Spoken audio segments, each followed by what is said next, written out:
Shalom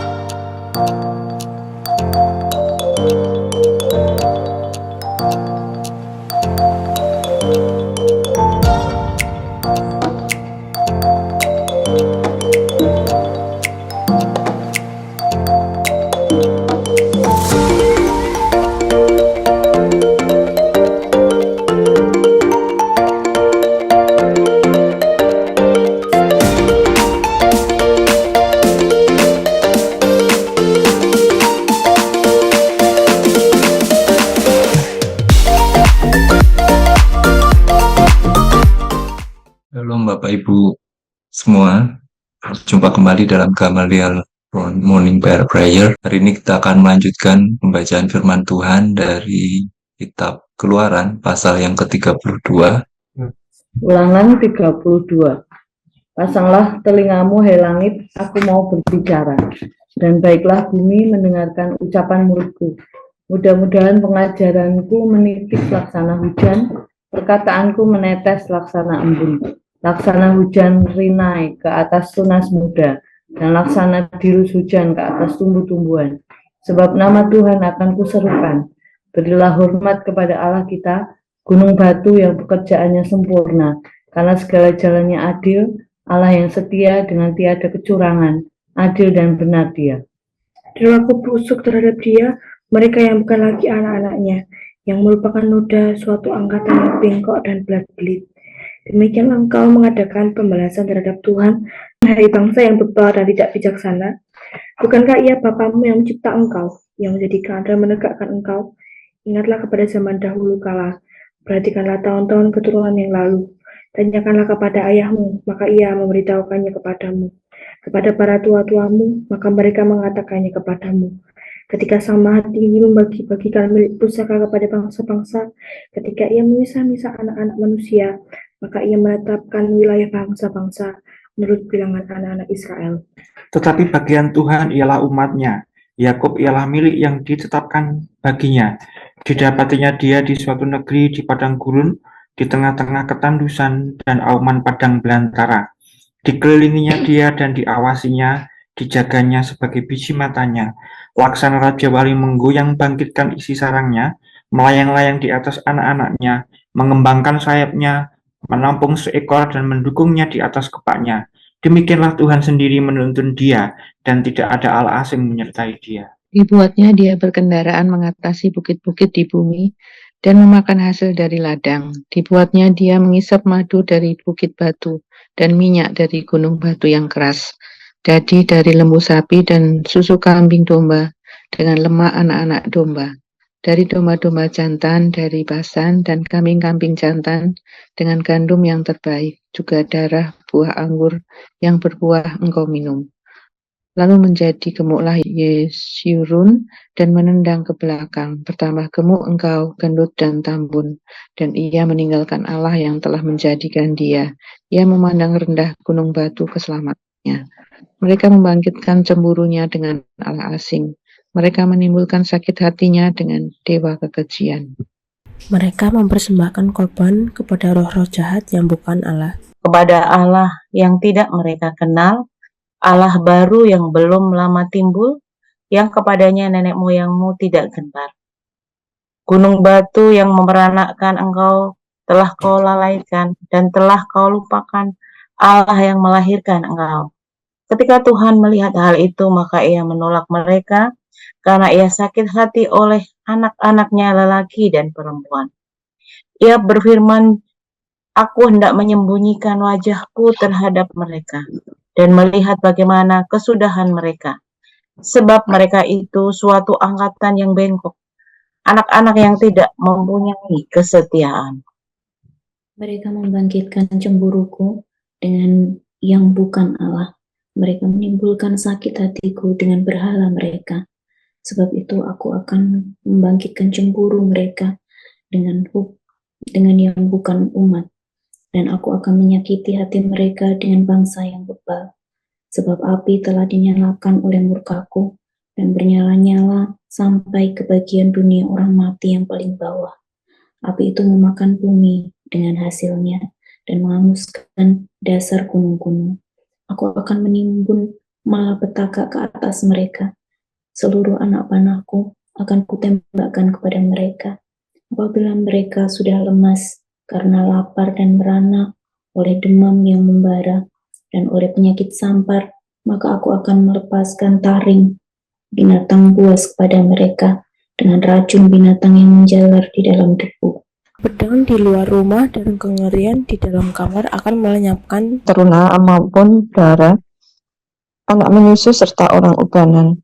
Seharusnya aku berfirman, aku meniupkan mereka, melenyapkan ingatan kepada mereka dari antara manusia. Tetapi aku khawatir disakiti hatiku oleh musuh. Jangan-jangan lawan mereka salah mengerti. Jangan-jangan mereka berkata, tangan kami jaya. Bukanlah Tuhan yang melakukan semuanya ini.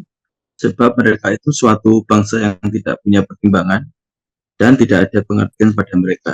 Sekiranya mereka bijaksana, tentulah mereka mengerti hal ini dan memperhatikan kesudahan mereka. Bagaimana mungkin satu orang dapat mengejar 1.000 orang dan 2 orang dapat membuat lari 10.000 orang? Kalau tidak, gunung batu mereka telah memukul mereka dan Tuhan telah menyerahkan mereka. Sebab bukanlah seperti gunung batu kita, gunung batu orang-orang itu. Musuh kita boleh menjadi hakim. Sesungguhnya pohon anggur mereka berasal dari pohon anggur Sodom dan dari kebun-kebun Gomora. Buah anggur mereka adalah buah anggur yang beracun, pahit gugusan-gugusannya. air anggur mereka adalah racun ular dan bisa ular tedung yang keras ganas. Bukankah hal itu tersimpan padaku, termeterai dalam perbendaharánku? Hakku lah dendam dan pembalasan pada waktu kaki mereka goyang, sebab hari bencana bagi mereka telah dekat.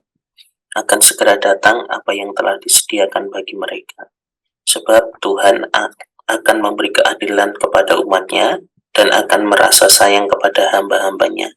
Apabila dilihatnya bahwa kekuatan mereka sudah lenyap dan baik hamba maupun orang merdeka sudah tiada, maka ia akan berfirman, di manakah Allah mereka, gunung batu tempat mereka berlindung?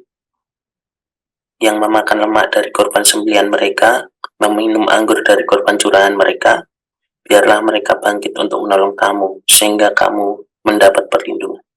Lihatlah sekarang bahwa akulah dia. Tidak ada Allah kecuali aku. Akulah yang mematikan dan yang menghidupkan. Aku telah meremukkan, tetapi akulah yang menyembuhkan.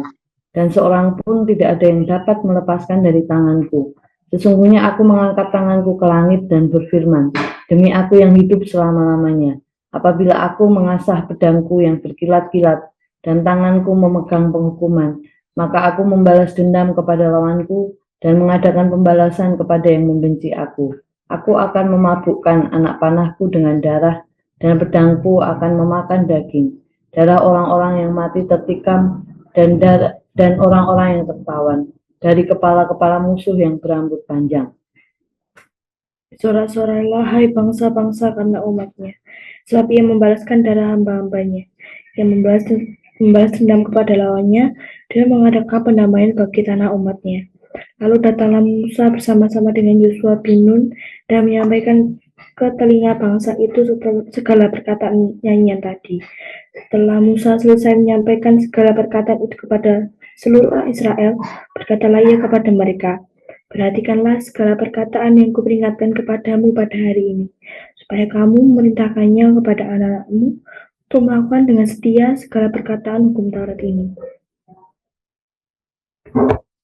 Sebab perkataan ini bukanlah perkataan hamba bagimu, tetapi itulah hidupmu, dan dengan perkataan ini akan lanjut umurmu di tanah kemana kamu pergi, menyeberangi sungai Yordan untuk mendudukinya. Pada hari itulah juga Tuhan berfirman kepada Musa, naiklah ke atas pegunungan Abarim, ke atas gunung Nebo, yang di tanah Moab, di tentangan Yeriko, dan pandanglah tanah Kanaan yang kuberikan kepada orang Israel menjadi miliknya. Kemudian engkau akan mati di atas gunung yang akan kau naiki itu, supaya engkau dikumpulkan kepada kaum leluhurmu, sama seperti Harun kakakmu, sudah meninggal di gunung Hor, dan dikumpulkan kepada kaum leluhurnya. Oleh sebab kamu telah berubah setia terhadap aku di tengah-tengah orang Israel, dekat mata air Meriba di Kades, di padang gurun Sin, dan oleh sebab kamu tidak menghormati kekudusanku di tengah-tengah orang Israel, engkau boleh melihat negeri itu terbentang di depanmu, tetapi tidak boleh masuk ke sana, ke negeri yang kuberikan kepada orang Israel. Puji nama Tuhan, Bapak, Ibu, dan Saudara, kita boleh melanjutkan pembacaan di Ulangan 32 ini. Jadi ini nyanyian Musa, nyanyian kalau kita perhatikan nyanyian kesaksian di pasal 31 kemarin kita mendapatkan pendahuluan dari nyanyian Musa ini, bahwa Musa diminta Tuhan untuk menuliskan nyanyian ini dan mengajarkan kepada orang Israel. Dan tidak hanya mengajarkan, tapi meletakkan nyanyian dan ajaran ini di dalam mulut mereka. Karena nyanyian ini menjadi saksi bagi Tuhan terhadap orang Israel. Jadi kalau kita perhatikan memang doa Musa dan juga nyanyian Musa ini tercatat ada di dua di dalam Alkitab, yaitu di Mazmur 90 dan Ulangan 32. Dimulai dengan adanya pujian atas keadilan dan kesetiaan Allah. Nyanyian ini menggambarkan pemeliharaan Allah. Tapi di sisi lain juga menjadi catatan apa yang terjadi, apa yang dilakukan oleh bangsa Israel. Pemeliharaan Allah bisa kita lihat bagaimana digambarkan seperti Raja Wali. Tuhan juga memelihara umatnya, melindungi umatnya, mengelilingi umatnya dan mengawasinya, menjaganya, bahkan diistilahkan di sini sebagai biji mata Tuhan. Tuhan sendiri yang menuntun umat Israel. Sebagai nyanyian, kalau kita nyanyian adalah sebenarnya hasil dari pengalaman kesaksian seseorang. Tuhan di sini juga bersaksi apa yang terjadi dengan bangsa Israel, apa yang dilakukan Tuhan kepada bangsa Israel. Nyanyian ini panjang, ini juga menunjukkan bagaimana panjang setia Tuhan kepada umat Israel. Walaupun terjadi banyak hal yang membangkitkan cemburu Tuhan. Di ayat 16, karena sebelumnya ya, ada kita bisa membaca, menjadi gemuklah Yesyurun dan menendang ke belakang. Bertambah gemuk engkau gendut dan tambun, dan ia meninggalkan Allah yang telah menjadikan dia. Ia memandang rendah gunung batu keselamatan. Apa yang terjadi ketika bangsa yang diselamatkan ini mengalami kemakmuran? Ternyata juga berakibat lupa akan Tuhan, lupa bahkan memandang rendah gunung batu keselamatan. Juga diulang lagi di ayat 18, gunung batu yang memperanakkan engkau telah kau lalaikan, dan telah kau lupakan Allah yang melahirkan engkau. Tentu Tuhan yang melihat ini akan menolak mereka karena sakit hati yang dilakukan oleh bangsa Israel ini. Yang dilakukan bangsa Israel tidak hanya itu, kita juga melihat ayat-ayat berikutnya, ya, ketika mereka mempersembahkan korban kepada roh-roh jahat yang bukan Allah, yang Tuhan yang dibuat oleh bangsa itu sendiri, ilah-ilah lain. Namun di sisi lain kita juga bisa melihat, Bapak, Ibu, dan Saudara, bagaimana Tuhan itu Tuhan yang setia, Tuhan yang penuh kasih. Melalui Musa, melalui nyanyian Musa ini, Tuhan ingin mengajarkan. Nyanyian pengajaran Musa ini berpesan untuk mengingat dan mematuhi hukum Taurat, serta mewariskannya antar generasi, agar kehidupan di tanah yang akan mereka tempati ini dapat dilanjutkan. Tentu dengan kesetiaan, sesuai petunjuk Allah. Memang tidak mudah, tapi ini yang harus dilakukan oleh bangsa Israel. Harus dilanjutkan pada generasi berikutnya. Musa pun tidak sendiri. Musa juga menyiapkan generasi berikutnya, yaitu Yosua bin Nun.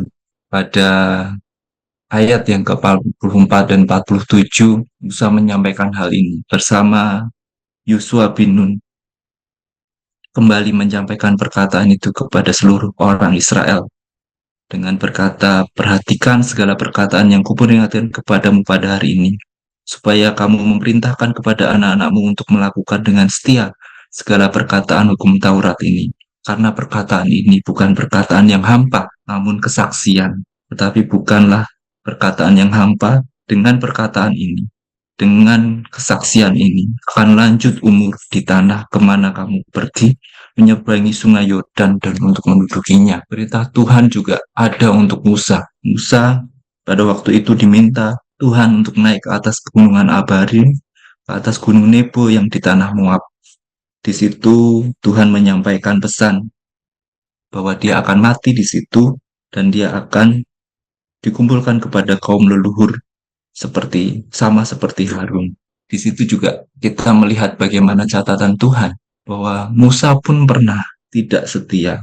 Bahkan di sini tercatat apa yang dilakukan Musa, yaitu tidak menghormati kekudusan Tuhan di tengah-tengah orang Israel. Tuhan mengizinkan Musa untuk melihat tanah perjanjian, namun tidak diizinkan masuk ke dalamnya, hanya melihat dari Gunung Nebo. Amanat teks yang kita bisa dapat hari ini, Bapak, Ibu, dan Saudara, Allah adalah kasih dan setia terhadap umatnya. Oleh sebab itu melalui hambanya, Tuhan rindu bangsa Israel memiliki hidup dengan masuk tanah perjanjian, dengan tentu mengingat dan mematuhi hukum Taurat serta mewariskannya kepada generasi berikutnya, pada anak-anak yang Tuhan percayakan, orang-orang di sekitar kita. Aplikasi buat kita, mari kita berkomitmen untuk memperhatikan segala perintah Tuhan Allah dengan setia dan juga mengajarkannya turun-temurun kepada generasi-generasi yang Tuhan sudah beri. Amin. Tuhan Yesus memberkati. Ya, terima kasih untuk Mas Tanjung yang sudah menyampaikan firman Tuhan sekalipun dari jauh, dari Kitab Yusu. Tuhan pelihara dan bisa menjadi berkat. Pagi hari ini kita bersama-sama kembali mengucap syukur, memuji Tuhan, Allah yang setia, yang besar. Pujian, hormat, dan kuasa kami berikan kepada-Mu, Tuhan.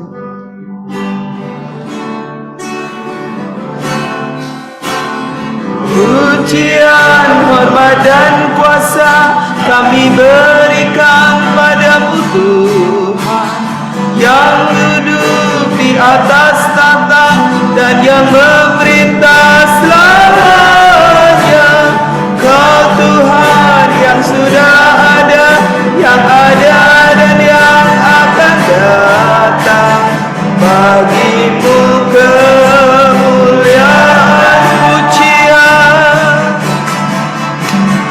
pujian, hormat dan kuasa kami berikan pada-Mu, Tuhan, yang duduk di atas tahta dan yang memerintah selamanya. Kau Tuhan yang sudah ada, yang ada dan yang akan datang. Bagi-Mu kemuliaan, kudus, kudus Engkau Tuhan, Maha Kudus. Namamu ku tinggikan selamanya. Kudus, kudus Engkau Tuhan, Maha Kudus. Kasih-Mu takkan berubah selamanya. Pujian, hormat, dan kuasa. Pujian, hormat, dan kuasa kami berikan pada-Mu, Tuhan, yang duduk di atas tahta dan yang memerintah selamanya. Kau Tuhan yang sudah ada, yang ada dan yang akan datang. Bagi-Mu kemuliaan, kudus, kudus Engkau Tuhan, Maha Kudus. Ku tinggikan selamanya.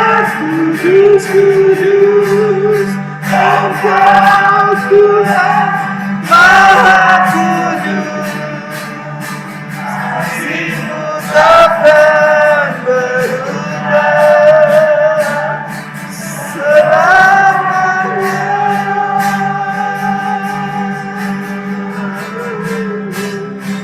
Selamanya.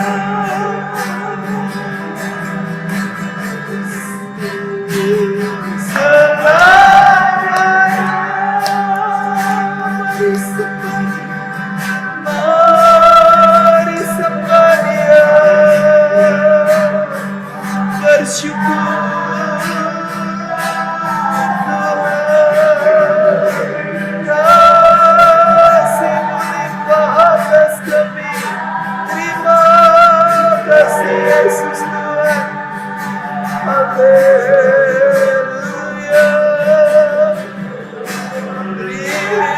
Terima kasih Yesus. Terima kasih Tuhan. Haleluya. Yesus, terima kasih. Haleluya Yesus. Biarlah pagi hari ini kita diingatkan bahwa kita punya Allah yang setia. Dia mengatakan didapatinya dia di suatu negeri, dikelilinginya dia dan diawasinya, dijaganya sebagai biji matanya. Kita bersyukur kita dipelihara oleh Tuhan seperti biji mata kita, biji mata Allah. Kita adalah biji mata Allah yang selalu ada dalam perlindungan dan pemeliharaan Tuhan. Mari kita mengucap syukur untuk kasih setia Tuhan sampai hari ini dan percaya bahwa Tuhan terus akan menjaga, memelihara. Oleh sebab itu kita mau taat, setia, melakukan apa yang menjadi perintah Tuhan. Mari kita bersyukur kepada Tuhan. Bapa di surga, aku bersyukur kepadamu karena Tuhan mengasihi aku, karena Tuhan memelihara hidupku, keluarga dan juga Tuhan pelayanan di tempat ini. Kami mengucap syukur kepada Tuhan karena Tuhan senantiasa menjaga hidup kami, senantiasa Tuhan memelihara hidup kami terhadap yang jahat. Kami dipelihara seperti biji mata Allah. Kami mengucap syukur ya Tuhan. Kami ada di dalam hati-Mu, kami ada di dalam Tuhan penglihatan Tuhan, di dalam Tuhan pemeliharaan Tuhan. Ajar kami untuk tetap setia mengiring Tuhan, setia melakukan apa yang menjadi bagian kami. Terima kasih ya Tuhan, ampunkan segala hal yang tidak berkenan. Biarlah hati kami semakin berpaut kepada Tuhan. Terima kasih Tuhan, di dalam nama Yesus kami berdoa, kami mengucap syukur.